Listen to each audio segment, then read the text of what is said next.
Guys welcome to part 2 of nature and significance of management. कल तक हम लोग ने पढ़ा था कि मैनेजमेंट के कौन कौन से कैरेक्टरिस्टिक्स होते हैं, तो हमने 7 कैरेक्टरिस्टिक्स पढ़ी थी। आज हम लोग देखेंगे कि मैनेजमेंट के क्या क्या ऑब्जेक्टिव्स होते हैं, मैनेजमेंट का क्या क्या नेचर होता है, उसका क्या क्या इंपॉर्टेंस होता है। सो ये सारा चीज़ आज हम लोग कवर करने वाले हैं। सो चलो लेट्स स्टार्ट दी वीडियो।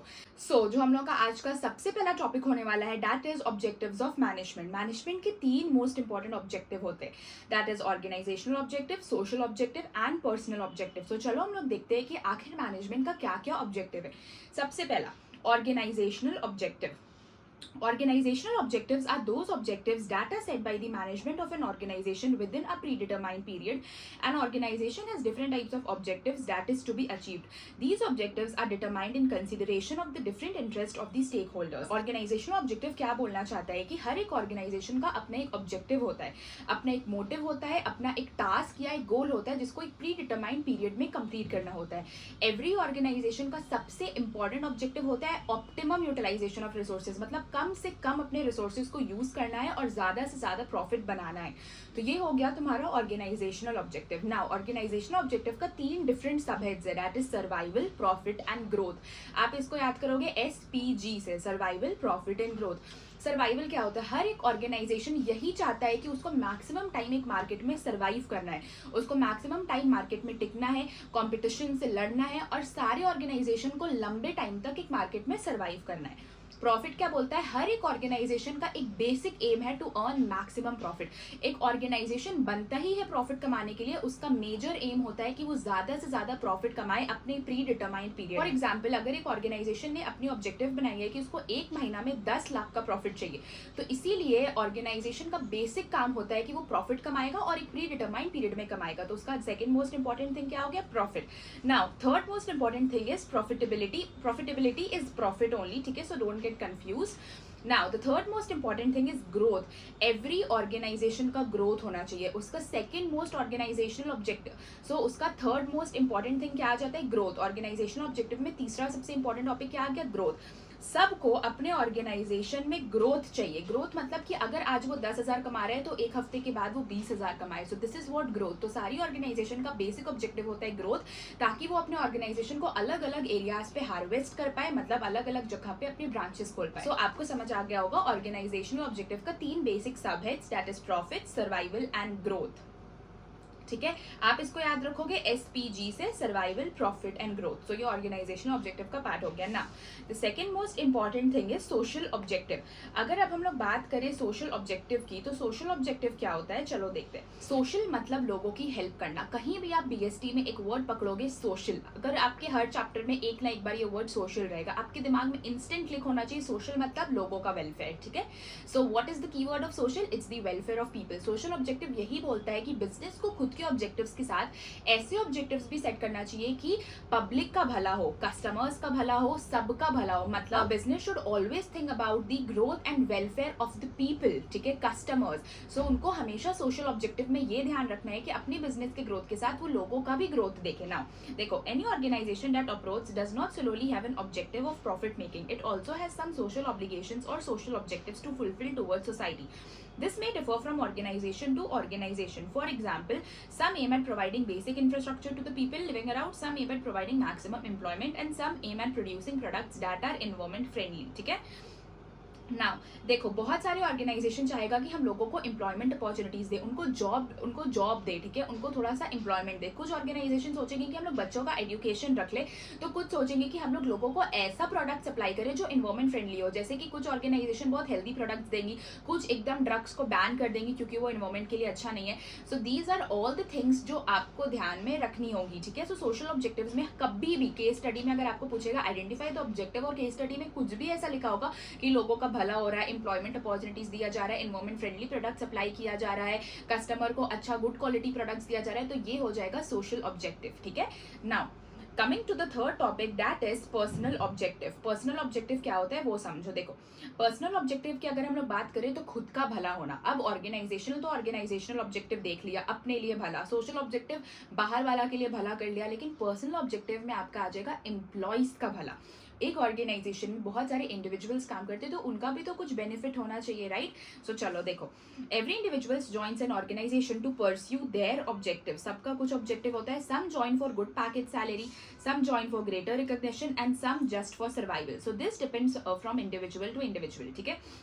एक ऑर्गेनाइजेशन को आइडेंटिफाई करना होता है personal objectives to integrate them with the organisational objectives to bring harmony to the organisation. Harmony का मतलब होता है पीस, ठीक है?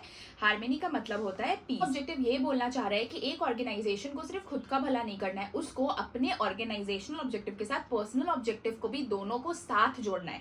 मतलब इंडिविजुअल का क्या पर्सनल ऑब्जेक्टिव है, किसी ने हाई पैकेज सैलरी के लिए ऑर्गेनाइजेशन ज्वाइन किया है तो किसी के लिए वो ऑर्गेनाइजेशन घर के पास होगा या किसी को अच्छा वर्किंग कंडीशन लगता होगा। तो एक ऑर्गेनाइजेशन को एम्प्लॉय का पर्सनल ऑब्जेक्टिव को आइडेंटिफाई करना है और उसको ऑर्गेनाइजेशन ऑब्जेक्टिव के साथ एम्प्लॉय को हेल्प करना है कि उसको वो भी पूरा हो पाए। अगर एक एम्प्लॉय ऑर्गेनाइजेशन के लिए काम कर रहा है तो ऑर्गेनाइजेशन को ये मेक श्योर करना है कि उसको हाई पैकेज सैलरी मिल रही हो।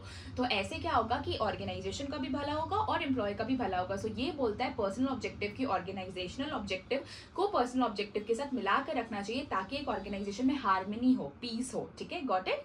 Now coming to the next topic, we have importance of management.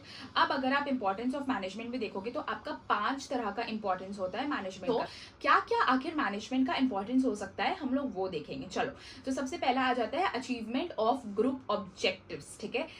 एक ऑर्गेनाइजेशन का सबसे बड़ा काम है कि उसको अपना ग्रुप ऑब्जेक्टिव्स पूरा करना है। उसको ऑब्जेक्टिव तो एक ही होगा, कॉमन ऑब्जेक्टिव होगा, लेकिन कैसे ग्रुप ऑफ पीपल उसको अचीव करेंगे ये बताता है ग्रुप ऑब्जेक्टिव। चलो देखो, management creates coordination and team spirit in the group of individuals. Management also inspires the member of the groups to make the best contribution towards the achievement of common objective. जैसा मैंने तुम्हें बताया, this common objective is set by the management itself. For example, एक organisation का common objective है कि उसको 1 lakh profit चाहिए, ठीक है? तो ऑर्गेनाइजेशन क्या करेगा कि एक ऑर्गेनाइजेशन में मल्टीपल इंडिविजुअल्स काम करते हैं, वो सबको अपना कॉमन ऑब्जेक्टिव बताएगा और वो लोग सबका एफर्ट्स को एक साथ यूनाइट करेगा। वो लोग को बोलेगा कि वो लोग टीम स्पिरिट पे काम करे, एक यूनिटी में काम करे और वो कॉमन ऑब्जेक्टिव को पूरा करे।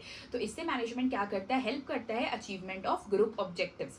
Now the second most important topic we have in this importance is optimum utilisation of resources.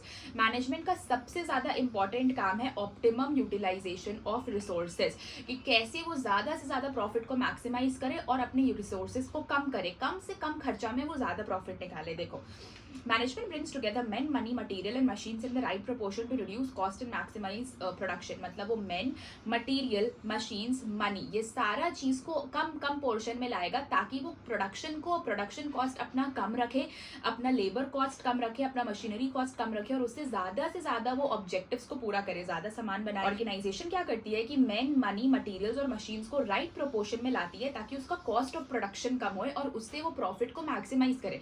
तो ऑप्टिमम यूटिलाइजेशन ऑफ रिसोर्स के साथ उसका मैक्सिमाइजेशन ऑफ प्रॉफिट भी हो जाता है, ठीक है? हम लोग पढ़ेंगे मिनिमाइजेशन ऑफ कॉस्ट। आप इसको ये भी बोल सकते हो management helps in improving efficiency. मैं इसको आपको अपने वर्ड्स में समझा देती हूँ कि ये होता क्या है। क्योंकि हम लोग जानते हैं कि मैनेजमेंट अपना कॉस्ट ऑफ प्रोडक्शन बहुत ज्यादा कम रखती है, वो man, material, human resources, machinery, सारा चीज बहुत मिनिमम कॉस्ट में लाती है और एक सही प्रोपोर्शन में लाती है। इससे क्या होता है कि एक ऑर्गेनाइजेशन अपना सारा कॉस्ट ऑफ प्रोडक्शन को कम रखती है और प्रॉफिट को मैक्सिमाइज करती है। इससे ऑर्गेनाइजेशन इंप्रूव करती है अपना एफिशिएंसी, क्योंकि हम लोग एफिशिएंसी जानते हैं कि वो कॉस्ट पे फोकस करता है, that is minimum cost. Now come social development. जैसा कि मैंने आपको सोशल डेवलपमेंट में बताया, का मतलब होता है वेलफेयर ऑफ द पीपल, ठीक है? लोगों के लिए भलाई करना। तो मैनेजमेंट क्या करती है, लोगों को एम्प्लॉयमेंट अपॉर्चुनिटीज देती है, वो लोग को गुड क्वालिटी रॉ मटेरियल्स या गुड क्वालिटी प्रोडक्ट सप्लाई करती है, ठीक है? वो लोग के लिए एम्प्लॉयमेंट अपॉर्चुनिटीज देती है, एनवायरमेंट फ्रेंडली प्रोडक्ट सप्लाई करती है। तो ये सारा चीज तुम्हारा सोशल ऑब्जेक्टिव में आ जाता है। So management helps in social development. Management help करती है तुम्हारा सोशल डेवलपमेंट में। कैसे, चलो वो देखो। Management increases the standard of living of people by providing good quality products and services at minimum cost, ठीक है? It also helps in generating employment opportunities and adopting new technologies. Management help करती है लोगों को employment opportunities देने में, वो लोग को गुड क्वालिटी प्रोडक्ट्स देती है, न्यू टेक्नोलॉजीज को अडॉप्ट करती है। तो मैनेजमेंट सोशल डेवलपमेंट में हेल्प करती है। Now next comes the achievement of personal objective. ये लास्ट इंपॉर्टेंस है तुम्हारा। अचीवमेंट ऑफ पर्सनल ऑब्जेक्टिव तुम्हारा बिल्कुल और बिल्कुल पर्सनल ऑब्जेक्टिव की तरह सेम है जो तुमने मैनेजमेंट के 3 ऑब्जेक्टिव्स में पढ़ा था। पर्सनल ऑब्जेक्टिव में तुमने ये पढ़ा कि मैनेजमेंट मैनेजमेंट कैसे ऑर्गेनाइजेशनल ऑब्जेक्टिव के साथ पर्सनल ऑब्जेक्टिव को इंटीग्रेट करती है और लोगों को हेल्प करती है कि वो ऑर्गेनाइजेशनल ऑब्जेक्टिव के साथ एक इंडिविजुअल अपना पर्सनल ऑब्जेक्टिव भी पूरा कर पाए. Every individuals join an organisation to pursue their objective. Some join for good package salary, some join for greater recognition and some just for survival. So this depends from individual to individual.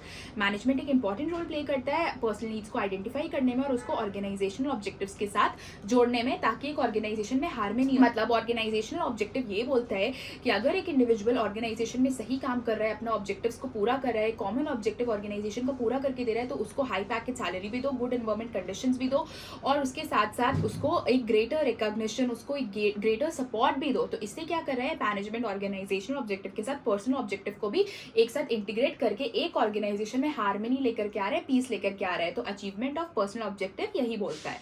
Now अब आपका यहाँ पे आ जाता है second most important topic. आज इस video में हम लोग यही कवर करेंगे, that is nature of management. इसके बाद आपका बस दो इंपॉर्टेंट टॉपिक बन जाएगा, process of management and coordination and that is levels of management. ठीक है, प्रोसेस ऑफ मैनेजमेंट बहुत ईजी है, 5 मिनट में हो जाएगा. हम लोग को तुम्हारा आ जाता है levels of management and coordination. ये दो इंपॉर्टेंट टॉपिक जरूरी है. हम लोग इस वीडियो में आज नेचर ऑफ मैनेजमेंट तक ही कवर करेंगे क्योंकि ये बहुत इंपॉर्टेंट टॉपिक है और आपको ये अच्छे से समझना है.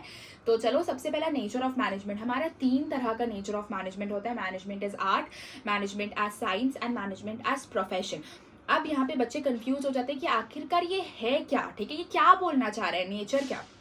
देखो, यहाँ पे हम लोग ये कंपेयर करेंगे कि क्या मैनेजमेंट एक आर्ट है या मैनेजमेंट एक साइंस है या मैनेजमेंट एक प्रोफेशन है. आपको आर्ट के कुछ फीचर दे दिए जाएंगे, आपको बोला जाएगा कि मैनेजमेंट में भी ये फीचर होते हैं या नहीं. फिर साइंस के कुछ फीचर्स दे दिए जाएंगे, आपको कंपेयर करने हैं कि ये चीज़ साइंस में होती है या नहीं आर्ट मैनेजमेंट की. और सिमिलरली प्रोफेशन में भी सेम. ठीक है, चलो अब हम लोग सबसे पहले देखेंगे आर्ट. आप आर्ट समझोगे तो आपको साइंस और प्रोफेशन खुद ब खुद समझ आ जाएगा. तो चलो देखो, सबसे पहला आपका आ जाता है management as an art. Art refers to putting the knowledge and capabilities into practice to achieve the desired results. हम लोग को पता है आर्ट मतलब क्या होता है, अपनी नॉलेज और अपनी क्रिएटिविटी को प्रैक्टिस में लाना एक डिजायर्ड रिजल्ट को पूरा करने के लिए. It can be acquired through various methods like observation, study and experience. और ये हम लोग अक्वायर कर सकते हैं वेरियस मेथड्स जैसे कि ऑब्जर्वेशन देखकर, स्टडी यानी कि पढ़कर और एक्सपीरियंस से. मतलब किसी चीज़ को लंबे टाइम तक करते आते हैं तो आपको वो एक्सपीरियंस हो जाता है. चलो, अब आर्ट का 3 फीचर है तुम्हारा जिसको हम लोग कंपेयर करेंगे कि मैनेजमेंट में भी क्या वो 3 सिमिलर फीचर्स होते हैं. अगर होते हैं तो देखते हैं कैसे होते हैं. ठीक है, पर्सनलाइज्ड एप्लीकेशन. सबसे पहला एग्जिस्टेंस ऑफ थ्योरेटिकल नॉलेज, दूसरा है पर्सनलाइज्ड एप्लीकेशन एंड तीसरा है based on practice and creativity. सबसे पहला तुम्हारा आ जाता है existence of theoretical knowledge. Art एक थ्योरेटिकल नॉलेज पे बेस्ड है. आर्ट में आप एक नॉलेज रखते हो, उसको आप जब प्रैक्टिस पे लाते हो तो that is what called is art. मुझे आर्ट है कि मैं तुम्हें पढ़ा पा रही हूँ और मैं उसको प्रैक्टिस में ला रही हूँ क्योंकि मैं वीडियो बनाकर डाल रही हूँ. तो this is what called is art. Management में भी सेम चीज होता है. Management is the art of getting things done through individuals for the accomplish of desired results by putting the available knowledge into practice. Management एक art है, लोगों से अपना एक काम को कंप्लीट कराना, एक टास्क को अकम्प्लिश करना ताकि उसका डिजायर्ड रिजल्ट्स उसको मिल पाए. और ये कैसे होता है, अपने नॉलेज को प्रैक्टिस में लाकर. जो उसका नॉलेज है उसको वो प्रैक्टिस में ले आता है. So this is what called as existence of theoretical knowledge. तो जाहिर सा बात है कि आर्ट में भी ये चीज मिल रही है, मैनेजमेंट में भी ये चीज मिल रही है. ये वाला जो हम लोग का पॉइंट है पूरा मिल रहा है, इसमें टिक लगा लो. Second, personalised application. The use of knowledge varies from person to person and hence management is an individual skill. 2 different people can perform the same time of work but will always differ in the way they perform. Personalized application. हर एक इंसान का एक अपना art है, हर एक चीज करने का एक अपना आर्ट है. मैं भी पढ़ा रही हूँ, रजत सर भी पढ़ा रहे हैं, उनका पढ़ाने का तरीका अलग है, मेरे पढ़ाने का तरीका अलग है. तो सबका एक अलग अलग आर्ट ऑफ स्किल है. ठीक है, ये आर्ट में भी होती है और ये मैनेजमेंट में भी होती है. 2 आदमी सेम काम कर सकते हैं पर वो लोग का काम करने का तरीका अलग होता है. मैनेजमेंट भी 2 अलग तरीके से चल सकता है पर मैनेजमेंट तो हो रहा है ना. हर एक ऑर्गेनाइजेशन में स्टाफिंग, डायरेक्टिंग, कंट्रोलिंग और प्लानिंग हो रही है पर सबका तरीका अलग अलग है. तो मैनेजमेंट यही बोलता है कि 2 different people can perform the same type of work but will always differ in the way they perform. For example, 2 singers will always perform differently. तो पर्सनलाइज एप्लीकेशन, आर्ट का भी अपना एक पर्सनलाइज एप्लीकेशन और मैनेजमेंट का भी अपना एक पर्सनलाइज एप्लीकेशन है. सबका काम करने का तरीका अलग है, भले काम सेम हो पर तरीका अलग है. So this is what called as personalised application, unique way में काम करना. ठीक है, तो हम लोग का ये वाला फीचर भी तुम्हारा आर्ट के साथ मिल रहा है. ठीक है, चलो, now comes now comes the third topic that is based on practice and creativity. क्या आर्ट तुम्हारा प्रैक्टिस और क्रिएटिविटी पे बेस्ड होता है? हाँ, बेस्ड होता है। अगर आज तुम पेंटिंग बना रहे हो तो तुम पहली बार में परफेक्ट नहीं हो जाओगे, तुम उसको प्रैक्टिस करोगे, अपनी और क्रिएटिविटी लाओगे। तो this is what called as practice and creativity. Art में हमेशा प्रैक्टिस एंड क्रिएटिविटी होता है। सिमिलरली मैनेजमेंट भी एक गोल ओरिएंटेड और रिजल्ट ओरिएंटेड प्रोसेस है। For art management also requires practice, continuous practice होन्स the skills and creativity of an individual. ठीक है, मैनेजमेंट भी एक गोल ओरिएंटेड प्रोसेस है, रिजल्ट ओरिएंटेड प्रोसेस है, वो भी बेस्ड ऑन प्रैक्टिस और क्रिएटिविटी है। मैनेजर अपनी स्किल्स को रेगुलर बेसिस में प्रैक्टिस करते रहता है ताकि वो अपने फील्ड में बेहतर हो पाए। सो इसीलिए आर्ट भी based on practice and creativity है, रेगुलर करते रहना चाहिए। और मैनेजमेंट भी based on practice and creativity है, उसमें भी रेगुलर नॉलेज को प्रैक्टिस किया जाता है, स्किल्स को और डेवलप किया जाता है, क्रिएटिव बनाया जाता है। सो तुम्हारा ये वाला फीचर भी एकदम परफेक्टली मिल रहा है। सो तुम्हारा ये फीचर भी एकदम परफेक्टली मिल रहा है। Hence management can be considered as an art as both required skill, practice and creativity. ठीक है, सो तुम्हारा स्किल, प्रैक्टिस, क्रिएटिविटी दोनों चीज मैनेजमेंट और आर्ट में सेम है, तो हम लोग मैनेजमेंट को आर्ट बोल सकते हैं। That is why we called as management as an art of getting things done by others in an efficient and effective manner. Now next come तुम्हारा science, management as a science. अब तुम जानते हो science क्या होता है। Science experiment होता है, ऑब्जर्वेशन होता है। साइंस एक सिस्टमेटाइज्ड बॉडी ऑफ नॉलेज है, एक well defined body of knowledge है। ठीक है, जो कि एक्सपेरिमेंटेशंस, ऑब्जर्वेशंस और एक प्रॉपर प्रैक्टिस पे बना हुआ है। सिमिलरली अब हम लोग देखेंगे कि क्या ये जो साइंस का सारा फीचर्स है वो हमारे मैनेजमेंट में मिलता है या नहीं। चलो, A systematized body of information that can be learned by observation and experimentation is referred to as science, जो कि मैंने तुम्हें बताया। चलो, अब साइंस का क्या क्या एसेंशियल कैरेक्टरिस्टिक्स है वो देख लेते हैं। A well organised body of knowledge, ये well organised body of knowledge को आप अपनी कॉपी में सिस्टमेटाइज्ड बॉडी ऑफ नॉलेज भी लिख सकते हो, दोनों सही है। Now well organised body of knowledge क्या बोलते हैं? साइंस एक well organised body of knowledge, एक सिस्टमेटाइज्ड बॉडी ऑफ नॉलेज जिसको प्रॉपर एक्सपेरिमेंटेशंस और ऑब्जर्वेशन से बनाया जाता है। सिमिलरली मैनेजमेंट भी एक सिस्टमेटाइज्ड बॉडी ऑफ नॉलेज है, वो अपने नॉलेज, प्रैक्टिस और प्रिंसिपल्स पे बना हुआ है, कॉज एंड इफेक्ट रिलेशनशिप में बना हुआ है। मैनेजमेंट ये देखता है कि अगर इस प्रिंसिपल को हम किसी भी काम में लगाएंगे तो उसका इफेक्ट क्या होगा। सो मैनेजमेंट का भी एक अपना एक well defined body of knowledge और साइंस का भी अपना एक well defined body of knowledge है। सो ये फीचर आपका मिलता है, सो इसमें टिक लगा लो। Next come principle based on experiments and observation. अब तुम जानते हो कि साइंस पूरी एक्सपेरिमेंटेशंस और ऑब्जर्वेशंस पे ही बनी हुई है। ठीक है, सिमिलरली तुम्हारा मैनेजमेंट भी खुद का एक्सपेरिमेंटेशंस और ऑब्जर्वेशंस पे बना हुआ है। मैनेजर किसी भी एक काम को खुद से एक्सपीरियंस करता है, ऑब्जर्व करता है। सो अपना एक खुद का एक्सपेरिमेंटेशंस और ऑब्जर्वेशंस पे ये चीज भी बना हुआ है। Fundamental principles of management are developed through experimentations and observation. Their result can be tested and verified. Similarly, science का भी हर एक चीज experiments और observation से बनता है, और managerial principles भी तुम्हारा experimentations और observations के ही साथ बना हुआ है, उसको बस ऐसे ही blindly नहीं बना दिया गया है। तो तुम्हारा ये वाला फीचर भी साइंस के साथ मिलता है। Now, universal validity. क्या तुम्हें लगता है कि मैनेजरियल प्रिंसिपल्स यूनिवर्सली वैलिड है? नहीं, साइंस का प्रिंसिपल यूनिवर्सली वैलिड है। अगर साइंस ने किसी एक चीज को वाटर बोल दिया तो वो वाटर है, और किसी एक चीज को एयर बोल दिया तो वो एयर है। पर मैनेजरियल प्रिंसिपल्स में ऐसा नहीं होता है, क्योंकि हम लोग का इन्वायरमेंट डायनेमिक है और वो ह्यूमन बिहेवियर पे बेस्ड है, इसीलिए हम लोग का मैनेजरियल प्रिंसिपल्स चेंज होता रहता है। उसको यूनिवर्सल एप्लीकेबिलिटी नहीं दिया गया है क्योंकि it is based in changes. अगर ह्यूमन बिहेवियर चेंज हो रहा है तो प्रिंसिपल भी चेंज होगा। अगर कुछ भी डायनेमिक इन्वायरमेंट है, कुछ भी इन्वायरमेंट में चेंज हो रहा है, तो तुम्हारा मैनेजरियल प्रिंसिपल्स भी चेंज होता है। तो तुम्हारा मैनेजमेंट का प्रिंसिपल्स यूनिवर्सली एप्लीकेबल नहीं है। साइंस का प्रिंसिपल्स चेंज नहीं होता है क्योंकि वो ह्यूमन बिहेवियर पे बेस्ड नहीं है, पर मैनेजरियल प्रिंसिपल्स ह्यूमन बिहेवियर पे बेस्ड है। The principles of management have no universal validity, and applications like that of science, the basics of management are imparted to the managers. The rest has to be tailored as per the requirement of organization and environment. जैसा कि मैंने तुम्हें बताया, so जो managerial principles होते हैं वो बहुत frequently change हो सकते हैं क्योंकि जैसा environment पे condition है, employee का condition है, उस हिसाब से। पर science का principles कभी भी change नहीं होता और उसका एक universal applicability है, पर managerial principles का universal applicability नहीं है। Thus, management is a science but a social science. तो हम लोग management को एक social science या एग्जैक्ट साइंस बोल सकते हैं क्योंकि इसका दो फीचर मैच होता है और एक मैच नहीं होता है। सो आई होप आपको ये समझ आ गया होगा। चलो नेक्स्ट अब हम लोग जानेंगे management as a profession. Management एक प्रोफेशन कैसे है? अब हम लोग जानते हैं कि प्रोफेशन होता क्या है। A vocation that requires specific knowledge, एक ऐसा वोकेशन जो रिक्वायर करता है specific knowledge, practice, training, service, motivation and code of conduct is referred to as profession. किसी भी प्रोफेशन जिसमें कोड ऑफ कंडक्ट जरूरी है, ट्रेनिंग जरूरी है, एक स्पेसिफिक नॉलेज जरूरी है, उसको हम लोग प्रोफेशन बोलते हैं। Teacher is a profession, doctor is a profession, क्योंकि सब में एक नॉलेज, कोड ऑफ कंडक्ट और एक मोटिवेशन, सर्विस मोटिवेशन जरूरी होता है, तो इसको हम लोग प्रोफेशन बोलते हैं। तो क्या मैनेजमेंट भी एक प्रोफेशन है? आपको ये समझना पड़ेगा। चलो इसके कुछ फीचर्स है जो कि मैं आपको पढ़ाती हूँ। सबसे पहला आपका आ जाता है स्पेशलाइज्ड नॉलेज। स्पेशलाइज्ड नॉलेज होता क्या है? स्पेशलाइज नॉलेज का well defined body of knowledge भी बोल सकते हो, बिल्कुल सेम चीज है। तो देखो, management has its own set of principles, concepts and is a well defined body of knowledge. एक प्रोफेशन में भी well defined body of knowledge होता है, अपना उसका खुद का प्रिंसिपल्स होता है, खुद का कोड ऑफ कंडक्ट होता है, वो अपने कोड ऑफ प्रिंसिपल्स पे बना होता है। सिमिलरली मैनेजमेंट भी अपने कोड ऑफ प्रिंसिपल्स पे बना होता है, उसका खुद का एक प्रिंसिपल्स है, उसका खुद का एक प्रैक्टिकल ट्रेनिंग है, हर एक चीज अपना है। तो हम लोग बोल सकते हैं कि yes, management is also well defined body of knowledge. तो ये वाला फीचर तुम्हारा प्रोफेशन से मिलता है, सो इसमें टिक लगा लो, ठीक है। नेक्स्ट फीचर तुम्हारा आ जाता है रिस्ट्रिक्टेड एंट्री। क्या मैनेजमेंट में एंट्री रिस्ट्रिक्टेड होती है? देखो, every profession has a restricted entry through examination or educational degree. However, to build a career in management, it is not necessary to have a educational degree. अभी देखो, अभी मेरा 12th हो गया, ठीक है। अब मैं CUET एग्जाम दूंगी, एंट्रेंस एग्जाम दूंगी किसी भी कॉलेज में एडमिशन लेने के लिए।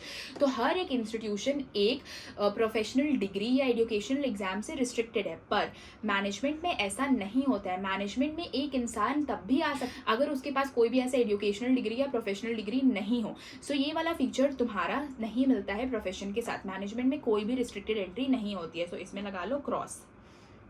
नेक्स्ट टॉपिक है तुम्हारा स्टैट्यूटरी बॉडी। स्टैट्यूटरी बॉडी मतलब एक गवर्निंग बॉडी, ठीक है। Every profession is regulated by a legally recognised body like ICAI for a chartered accountant. Management also has associations like the All India Management Association, but management associations are not statutory bodies, ठीक है। देखो, जितना भी तुम्हारा अलग अलग profession होता है वो एक स्टैट्यूटरी बॉडी से गाइडेड होता है, ठीक है। जैसे कि अगर तुम देखो, जैसे कि अगर मैं तुम्हारा बात करूँ, सेबी एक स्टैट्यूटरी गवर्निंग बॉडी है जो स्टॉक एक्सचेंज को देखती है, उसके ऊपर अपना आई रखती है, देखती है कुछ गलत काम हो रहा है या नहीं हो रहा। तो सारा प्रोफेशन एक तुम्हारा स्टैट्यूटरी बॉडी से गाइड होता है। For example ICAI for chartered accountant.